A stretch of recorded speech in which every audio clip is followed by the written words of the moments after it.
अस्सलाम वालेकुम। अच्छा, आज हम स्टडी करेंगे CSS के अंदर इनलाइन CSS को। अभी हम जिस फोल्डर में मौजूद हैं यहाँ पे हमारी HTML की फाइलिंग रखी हुई है, तो हम यहाँ पे न्यू फोल्डर बनाते हैं कंट्रोल शिफ्ट एन करके, और HTML का फोल्डर बना के तमाम फोल्डर को कंट्रोल ए करके और कंट्रोल के साथ HTML के फोल्डर पर क्लिक करोगे, उस पर सिलेक्शन हट जाएगी। फिर आप किसी भी फाइल पर क्लिक करके यहाँ पे लेके आके ड्रॉप करोगे तो ये सारी फाइलें इसके अंदर मूव हो जाएंगी। ठीक है, अब हम यहाँ पे फोल्डर बनाते हैं CSS के नाम से। अब इस CSS के फाइल के अंदर हम यहाँ से पहले एक फाइल कॉपी कर लेते हैं और CSS के अंदर यहाँ पे पेस्ट कर देंगे, और यहाँ पे हम नाम रखेंगे इनलाइन CSS। अब इनलाइन CSS का जैसे लास्ट टाइम मैंने बताया था, हम तब यूज़ करते हैं जब हमें कोई माइनर सी चेंजिंग करनी हो, तो वहाँ पे इसका हम यूज़ करते हैं। तो इसको हम ओपन कर लेते हैं सॉफ्टवेयर पे, और इसको हम ओपन कर लेते हैं ब्राउज़र पे भी। अब हम आ जाते हैं यहाँ पे, इसको हम HTML को यहाँ से कर देते हैं CSS, और यहाँ से हम उसको चेंज कर देते हैं lesson 1 इनलाइन CSS, और इसको क्लोज करते हैं। यहाँ पे फोल्डर जो बना हुआ है, इस फोल्डर और फाइल जो बनी हुई है, इसको भी lesson 1 इनलाइन CSS ये दे देते हैं।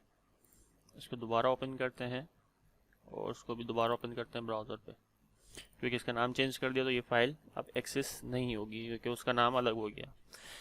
ओके, तो अब हम यहाँ से जो सारा काम है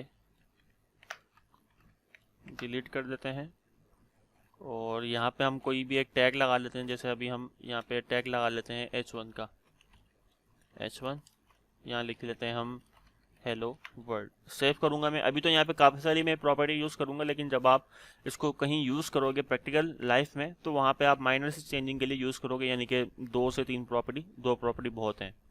ठीक है, जब हम काम बनाएंगे तो वहाँ पे आप खुद देखोगे कि इसको हम किस तरह यूज़ कर रहे हैं। सेव करूँगा मैं, यहाँ पे रिफ्रेश करूँगा, थोड़ा जूम कर लेते हैं। अब यहाँ पे हम स्टाइल के एट्रीब्यूट लगाएंगे, और उसके बाद आप कंट्रोल, अगर ये नहीं आ रहा, कंट्रोल स्पेस बार करोगे तो ये काफ़ी सारी प्रॉपर्टीज़ जो है वो आपके पास शो हो जाएंगी। यहाँ पे बहुत सारी प्रॉपर्टीज़ हैं। अब इसके अंदर हम सबसे पहले देखते हैं कि अगर मुझे इस टेक्स्ट के कलर को चेंज करना है, ब्लैक हुआ हुआ है, तो मैं यहाँ पे यूज़ करता हूँ कलर, कॉलन लगाऊंगा। उसके बाद यहाँ पे देखो काफ़ी सारे कलर्स आपके पास आ रहे हैं, तो अब इसमें से जो भी कलर आप देना चाह रहे हो दे सकते हो।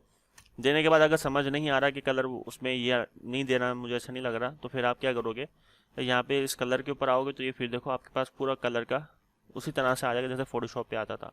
लेकिन अगर अभी आप कलर चेंज करोगे तो ये देखो RGB इस तरह से ये आ रहा होगा। तो मैं इसको हेक्स कोड के अंदर लेके जाना चाह रहा हूँ, तो यहाँ पे आके क्लिक करोगे तो इस तरह से ये देखो क्लिक करने पे चेंज हो रहा है। तो यहाँ से इस तरह से हेक्स कोड को जो है वो आप सिलेक्ट कर लोगे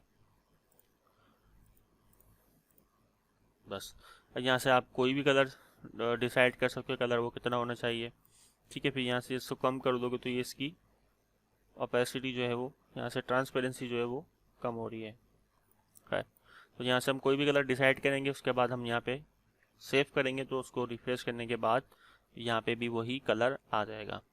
अगर आप ये चाहते हो कि ये डॉट जो है ना, ये जो बना हुआ है ये आपको ब्लैक हो, तो फिर उसके लिए क्या करोगे, जो आप यहाँ पे ये डॉट लगाया हुआ है इसको फिर आप लिखोगे स्पैन के अंदर। जो हमने एक टैग छोड़ा था स्पैन, तो स्पैन को इसी काम के लिए यूज़ करते हैं कि कोई ऐसी चीज़ है जिसको आप अलग करना चाह रहे हो तो उसको स्पैन कर दो टैग लगा के, अलग हो गए। अब यहाँ पे स्पेस आ रहा है, यहाँ से मैं स्पेस ख़त्म कर देता हूँ।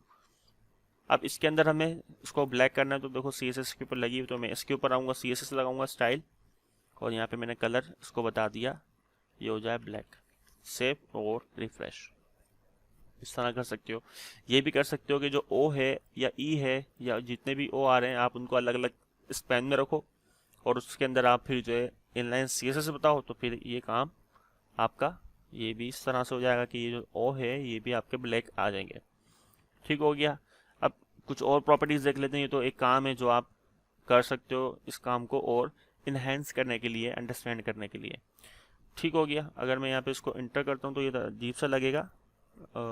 यहाँ पे आप इंटर कर दो करके देख लो आप, अगर आपको सही लगता है तो आप उसको इस तरह से लिख सकते हो।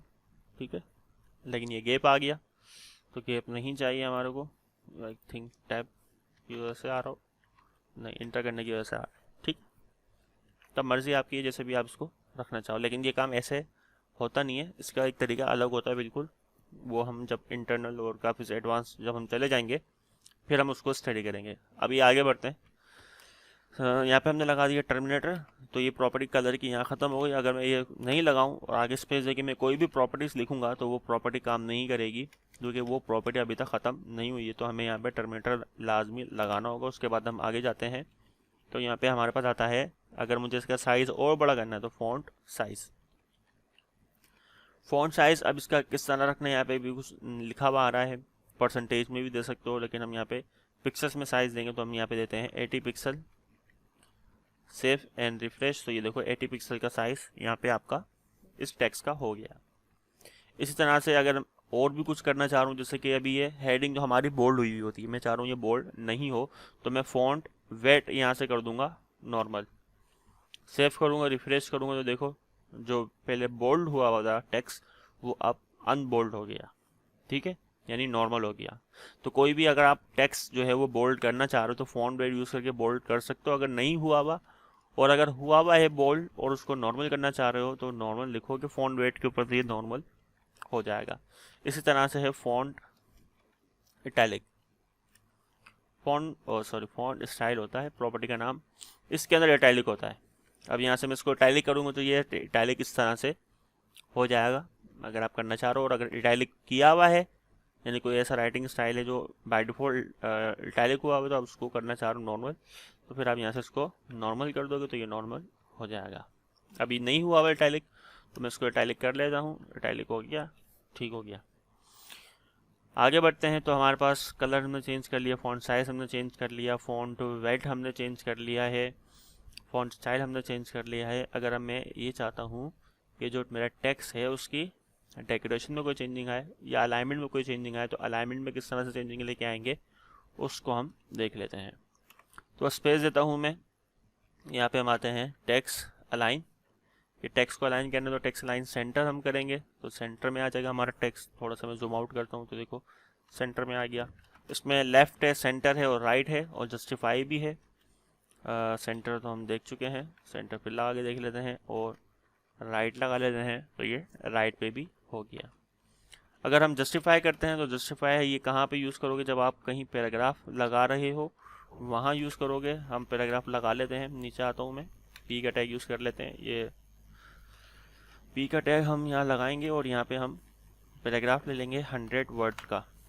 सेव करूँगा और रिफ्रेश करूँगा तो यहाँ पे देखो आप कि ये कुछ गैप आ रहा है यहाँ पे। और अगर मैं यहाँ पे जस्टिफाई यूज़ करता हूँ स्टाइल और टेक्स्ट अलाइन,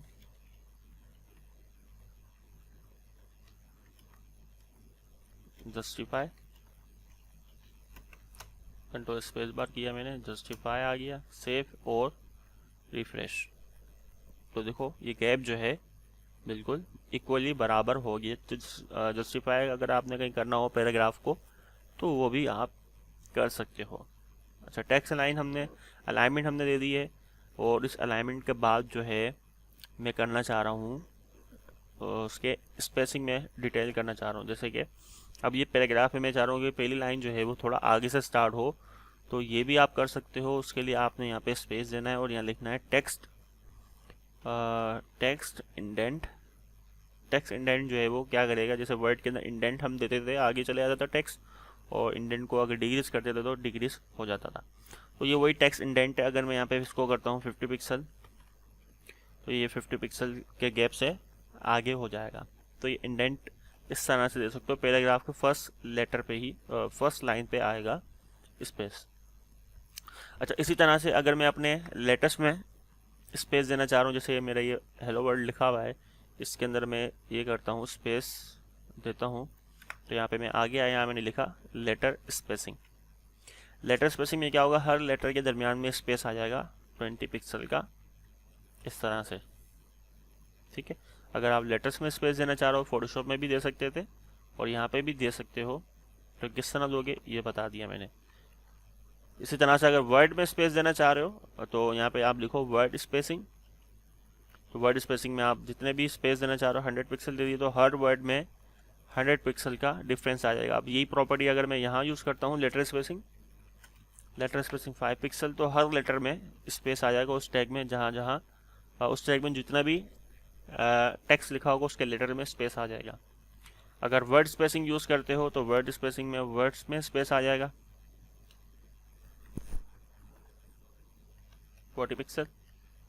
तो देखो 40 पिक्सल के हिसाब से हर वर्ड में स्पेस आ गया। ये भी यूज़ करते हैं, हेडिंग वगैरह में यूज़ करते हैं, अगर कहीं पैराग्राफ में भी यूज़ करना पड़ जाए तो आप यूज़ कर सकते हो। अब लेटर्स में स्पेसिंग आ गई, वर्ड में स्पेसिंग आ गई। अगर मुझे लाइन जो यहाँ पे बनी हुई है इसमें स्पेसिंग चाहिए, यानी लाइन हाइट अगर मुझे चाहिए तो लाइन हाइट भी आप यूज़ कर सकते हो। लाइन हाइट अब लाइन हाइट में यहाँ पे करता हूँ 100 पिक्सल। तो अब हर लाइन एक दूसरे से 100 पिक्सल के स्पेसिंग पे आ जाएगी। ये भी वर्ड में करते थे, इस लाइन स्पेसिंग ऐसा कुछ नाम था उसके थ्रू। तो यहाँ पे लाइन हाइट है, तो यहाँ पे हम लाइन हाइट इस तरह से दे सकते हैं अगर हमें कहीं नीड होती है तो। ठीक हो गया। इसी तरह से हमारे पास है टेक्स्ट डेकोरेशन। टेक्स्ट डेकोरेशन में क्या होगा, अगर हमें अंडरलाइन लगानी है तो हम अंडरलाइन लगा सकते हैं। देखो इस तरह से अंडरलाइन आ रही है हमारे पास। अंडरलाइन के अलावा यहाँ पे हमारे पास है ओवरलाइन यानी ऊपर लाइन आएगी। फिर उसके बाद है लाइन थ्रो जो है वो उसके बीच में लाइन आ जाएगी। और अगर हम ये करते हैं अंडरलाइन भी लगाता हूँ, अंडरलाइन आ जाएगी। और उसी में स्पेस देके अगर आप लिखते हो ओवरलाइन तो ओवरलाइन भी आ जाएगी। ठीक है। और अगर मैं यहाँ पे कलर बता दूँ तो कलर भी आ जाएगा उसके ऊपर। ठीक है। और अगर मैं तीनों लगा दूँ यानी कि स्ट्राइक थ्रो भी लगा दूँ, ओवरलाइन, अंडरलाइन और लाइन थ्रो है, स्ट्राइक नहीं लाइन थ्रो है, तो ये फिर इस तरह से आपको दिखेगा। ठीक है। अगर कलर आप हल्का रखोगे तो कलर हल्का सा रखने पे कुछ इस तरह से नजर आएगा, यानी कि थोड़ा अच्छा नहीं लगेगा कलर। अगर आप स्ट्राइक थ्रो लगा रहे हो तो अच्छा नहीं लगेगा। ठीक हो गया। तो यहाँ से जो है ये हटा दिया मैंने।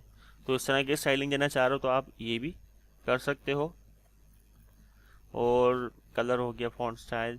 ठीक है। तो ये कुछ प्रॉपर्टीज़ हैं जिनको आप यूज़ कर सकते हो। मैंने कुछ ये प्रॉपर्टीज़ भी पढ़ा दी जो तस्वीर मैंने आपको दी थी प्रॉपर्टीज़ की, CSS की, तो वो भी उसमें से मैंने कुछ प्रॉपर्टीज़ भी पढ़ा दी। और इनलाइन को कैसे यूज़ करते हैं वो भी इसमें स्टडी कर लिया। लेकिन इतनी प्रॉपर्टीज़ यूज़ नहीं करोगे इतनी मैंने यूज़ करी हैं।